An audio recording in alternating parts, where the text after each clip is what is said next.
Cover syllabus in less time and in effective manner.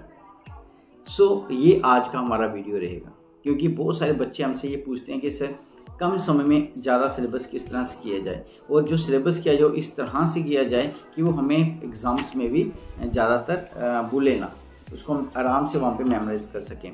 सो इसके लिए कुछ टिप्स मैं लेके आया हूँ आज, जो आज की वीडियो हमारी पूरी की पूरी उन्हीं टिप्स पे रहेगी, और हो सकता है कि वो आपको एग्ज़ाम्स में और घर जब एग्जामिनेशन के लिए तैयारी करे हो उसमें ज़रूर मदद करेगी। So let's start. First point जो हमारा रहेगा वो रहेगा that is create a study schedules. तो सबसे पहले आपको एक स्टडी शेड्यूल बनाना पड़ेगा। स्टडी शेड्यूल मीन्स कि बिना डायरेक्शन के कुछ नहीं कर सकते। अगर आप ये सोच के बैठो कि हमने पढ़ना है, लेकिन पढ़ना क्या वो नहीं पता होगा, कौन सा सब्जेक्ट पढ़ना है वो नहीं पता होगा, कौन सा टॉपिक पढ़ना है वो नहीं पता होगा, तो आपको एक हर दिन का एक शेड्यूल बनाना पड़ेगा कि आज के दिन हमने ये करना है। आप कल का और पिछले कल का नहीं देखोगे, सिर्फ आपने आज के दिन को थोड़ा सा प्रोडक्टिव बनाना है। वो प्रोडक्टिव तभी बनेगा, ज़्यादा प्रोडक्टिविटी तभी आएगी, ज़्यादा देर तक मेमोराइज तभी कर पाओगे अगर आप उस चीज़ का शेड्यूल बना लेते हो। और शेड्यूल जो है आपको एक ट्रैक पे रखेगा, क्योंकि अगर हमारे पास शेड्यूल नहीं होगा तो हम पता ही नहीं कितनी देर तक पढ़ेंगे और कब तक उस चीज़ को पढ़ते रहेंगे। तो इसलिए आपको शेड्यूल बनाना बड़ा ही ज़रूरी है। तो शेड्यूल में कुछ चीज़ों को याद रखना पड़ेगा कि आपको सब्जेक्ट को ध्यान में रखना कि कौन सा सब्जेक्ट कब पढ़ना है, उस सब्जेक्ट्स के अंदर भी कौन से टॉपिक जो है आज मुझे कंप्लीट करने ही करने हैं, और उसमें भी टाइम भी रखना पड़ेगा कि ये टॉपिक को मुझे कितना टाइम देना है। अदरवाइज़ क्या होगा, अगर आप उस टाइम को फिक्स नहीं करोगे तो क्या होगा कि वो टाइम ज़्यादा लेगा, फिर अगले सब्जेक्ट के लिए टाइम नहीं मिलता है। तो जब हम किसी चीज़ के लिए टाइम रख लेते हैं तो नेचुरल सी बात है कि हमारा काम जो होता है वो परमानेंटली उसके 2-4 मिनट ऊपर नीचे होंगे, 10 मिनट ऊपर नीचे होंगे, लेकिन वो ज़्यादा टाइम नहीं लेगा। और टॉपिक जो है कौन से कब करने हैं वो भी आपको वहाँ पे मेंशन करने पड़ेंगे। कुछ टॉपिक जो आपको सुबह करने पड़ेंगे और कुछ रात को करने पड़ेंगे। तो जैसा आपका ब्रेन काम करता है उसी तरह से आपको टॉपिक भी चूज़ करने पड़ेंगे। So this is the first point. तो आपको ये शेड्यूल बनाना ही पड़ेगा, ये फर्स्ट प्रायोरिटी आपकी रहेगी। बिना इसके आपके जो गाड़ी पटरी से उतर जाएगी, उतर जाए तो वापस ऊपर आना मुश्किल हो जाता है। सो सेकेंड, अगर हम बात करें, priority should be given to the important topics. तो आपको इम्पॉर्टेंट टॉपिक जो है उन पर बड़ा ज़्यादा ध्यान रखना पड़ेगा। प्रायोरिटी आपको उन्हीं को देनी है। तो इट मीन्स मैंने पिछली वीडियो में बताया था, क्योंकि हमारे पास जो सिलेबस होता है वो पूरा तो पूरा वहाँ पे आएगा नहीं एग्ज़ाम में। तो 20% पेपर जो होता है वो डिसाइड करता है कि आपके 80% मार्क्स कैसे आएंगे। इट मीन्स आपके पूरे सिलेबस में से 20% पेपर ही आता है। तो आपको थोड़ा सा सिलेक्टिव होना है। ये नहीं मैं कह रहा कि छोड़ देना है, लेकिन आपने उन क्वेश्चंस को पहले करो जो आपको लगता है कि ये पेपर में आ सकते हैं, उनको प्रायोरिटी देनी है। उससे आप थोड़ा सा रिलैक्स हो जाओगे। सो आपको थोड़ा सा सिलेक्टिव रहना है, दूसरे क्वेश्चंस को भी पढ़ना है, लेकिन पहले आपने उन क्वेश्चंस को करना है जिनकी वेटेज अच्छी है, जो आपको लगता है कि ये थोड़े चैलेंजिंग रहेंगे और हम नहीं कर पाएंगे जब हमारे एग्जाम्स बिल्कुल पास पहुंच जाएंगे। So this is the second one. Third की अगर हम बात करें, that is use of visual aids. बहुत ही इंपॉर्टेंट है, मुझे तो बहुत ही अच्छा लगता है, क्योंकि विजुअल एड्स का मीनिंग क्या होता है। विजुअल एड होता है कि जब हम पढ़ रहे होते हैं तो चीज़ें हमारी लेफ्ट ब्रेन में जाती हैं ज़्यादातर, और राइट ब्रेन जो होता है वो क्रिएटिव है, वो डिज़ाइंस, कलर्स, ये टीचिंग एड्स, इन सब को लेते हैं। और जो चीज़ हमारे ये आंखें, कान, जितने सेंसेस हैं, जितनी ज़्यादा इन्वॉल्व होंगी उतनी देर तक वो चीज़ हमें याद रहती है। इसीलिए आज NEP न्यू एजुकेशन पॉलिसीज़ में ये बोला गया कि हर एक टॉपिक को आपने with the help of teaching ads, with the help of visual aids से ही करवाओ, क्योंकि बच्चे जो है स्ट्रेस में ना आए। अदरवाइज रिलेशन ही नहीं होता जो हमने क्लास के अंदर करिकुलम में पढ़ते हैं और जो हम टीचिंग एड होती है उससे। तो क्लास के अंदर टीचर्स पढ़ा देते हैं विदाउट टीचिंग एड्स, इसलिए बच्चे को समझ नहीं आता, रिलेशनशिप ही नहीं समझ आता है।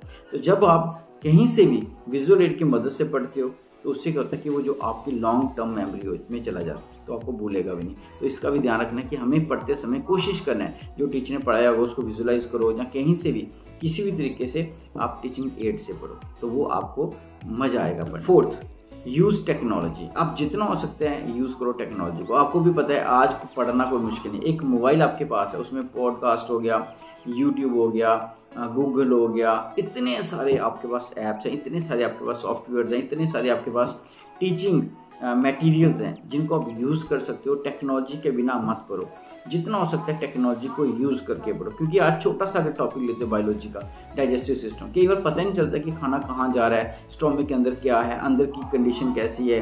लेकिन अगर आप सिंपल यूट्यूब में एक छोटा सा लिंक ओपन करते हो और वहाँ पे देखते हो डायरेक्टरी सिस्टम कितनी सारी वीडियोस आएंगी और उनमें से कोई ना कोई वीडियो आपको सूट करेगी और जब एक बार देख लेते हो तो आपको कभी भी उसको लर्न नहीं करना पड़ता है। सो ये है पावर टेक्नोलॉजी की। तो टेक्नोलॉजी को यूज़ जरूर करना है। हम बोलते हैं कि मोबाइल हमारे लिए अच्छा नहीं है, लेकिन हाँ वो उनके लिए जो अच्छी चीज़ें नहीं देखते हैं, अगर आप उसको सही तरह से यूज़ करते हो तो मुझे लगता है आपके लिए बड़ा ही अच्छा है, वो आपको एग्ज़ाम्स में भी मदद करेगा। Next, get help from A tutor. तो आपका जो ट्यूटर होता है जहाँ पे भी आप पढ़ते हो, चाहे वो टीचर हो सकता है, जो भी आपको गाइड करता है उसकी मदद जरूर लें, क्योंकि उनको कितने सारे सालों का एक्सपीरियंस होता है और उसकी मदद से आप अपना बहुत सारा टाइम बचाओगे, बहुत सारी एनर्जी बचाओगे, क्योंकि वो टीचर जो होते हैं वो वेल क्वालिफाइड होते हैं, उनको पूरा पता होता है कि पेपर का पैटर्न कैसा है, किस तरह से आप टाइम बचा सकते हो, जब बैठोगे कैसा, तो हर एक चीज़ वो आपको गाइड कर सकते हैं। और वो जो मैंने आपको फर्स्ट पॉइंट बोला था कि अगर आपको कोई चीज़ डिज़ाइन करनी है, किस तरह से करनी है, वो भी टीचर आपको बता सकता है। तो ये भी एक पॉइंट बड़ा इंपॉर्टेंट है कि टीचर को साथ लेके चलना है, ट्यूटर को साथ लेके चलना है, जिससे भी आप गाइडलाइन ले रहे हो उन टीचर को साथ लेके चलना है और उनसे जरूर पूछो कि हम अच्छा कैसे स्कोर कर सकते हैं, किस तरह से टाइम बचा सकते हैं और अपने लर्निंग को इफेक्टिव बना सकते हैं। Next, take break. तो ये बड़ा इंपॉर्टेंट है। कभी भी कंटिन्यूसली 2 या 3 घंटे मत पढ़ो। 45 मिनट या 1 आवर ज़्यादा से ज़्यादा पढ़ते हो, 5 मिनट की ब्रेक जरूर, उसमें चाय पी सकते हो, कॉफ़ी पी सकते हो, थोड़ा सा म्यूज़िक, लाइट म्यूज़िक सुन सकते हो। इससे क्या होता है कि आपकी जो मेमोरी है वो ज़्यादा शार्प हो जाएगी, आप ज़्यादा अच्छी तरह से पढ़ सकते हो। तो ये ब्रेक जरूर लो, क्योंकि अपने आप को कष्ट नहीं देना है, इंजॉय करके पढ़ना है। तो जितना ज़्यादा इंजॉय करके पढ़ोगे, मैं आपको बोलता ही हूँ, बॉडी में एक अलग तरह की फीलिंग आती है, अलग तरह के केमिकल रिलीज होते हैं जो आपको खुश रखते हैं और उसी खुशी से ही आपको आगे इसको पढ़ना है। ओके, बंदिश में नहीं पढ़ना। नेक्स्ट, अगर हम बात करें प्रैक्टिस रेगुलरली, सबसे इंपॉर्टेंट और बोल सकता हूँ कि लास्ट पॉइंट रहेगा कि बिना प्रैक्टिस से आप एक चीज़ जितनी मर्जी अच्छी तरह से पढ़ लो, लेकिन अगर उसकी प्रैक्टिस नहीं करते तो मुझे लगता है कि वो चीज़ जो आप ज़्यादा देर तक ब्रेन में नहीं रख सकते।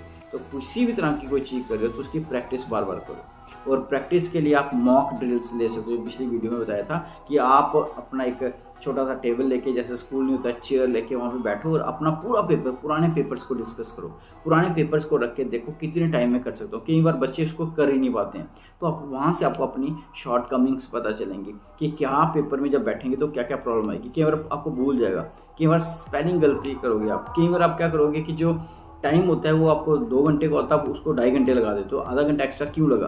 कौन से क्वेश्चन मैंने फालतू लिखे हैं, कौन कौन सी चीज़ें मुझे यहाँ पे जब एग्ज़ाम देने जा रहा हूँ तो उनमें प्रॉब्लम आ रही है, उन सभी प्रॉब्लम को पहले से ही ओवरकम करना पड़ेगा। तो ये कुछ पॉइंट्स से जो मुझे लगता है कि हमें जब कहीं पे भी जाते हैं एग्ज़ाम देने तो प्रॉब्लम आती है, तो हम पहले से ये सब काम करेंगे तो हमारा टाइम भी बचेगा, कम टाइम में ज़्यादा कर पाएंगे और अच्छी तरह से कर पाएंगे, जो हमारा टाइटल था।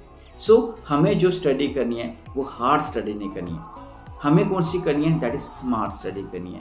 तो इसका मतलब स्मार्ट स्टडी की तरफ जाएं, ना कि हार्ड की तरफ जाएंगे। हार्ड की तरफ जाएंगे तो पेपर में आपको स्ट्रेस आ जाएगी, और स्मार्ट की तरफ जाएंगे पेपर भी अच्छा होगा और आप भी अच्छी तरह से रहेंगे। और यही मैं विश करूँगा आप सब एग्जाम्स के अंदर अच्छी तरह से। तो एट द एंड मैं हमेशा बोलता हूँ आपको कि ये वीडियोज़ अगर अच्छी लगती हैं तो सब्सक्राइब करें। साथ ही साथ जो बच्चे आपके क्लासमेट हैं जिनको इस वीडियो की ज़रूरत है और आपको तो समझ आए, उनको भी आए, तो उनको भी ये शेयर जरूर करें। Thank you very much.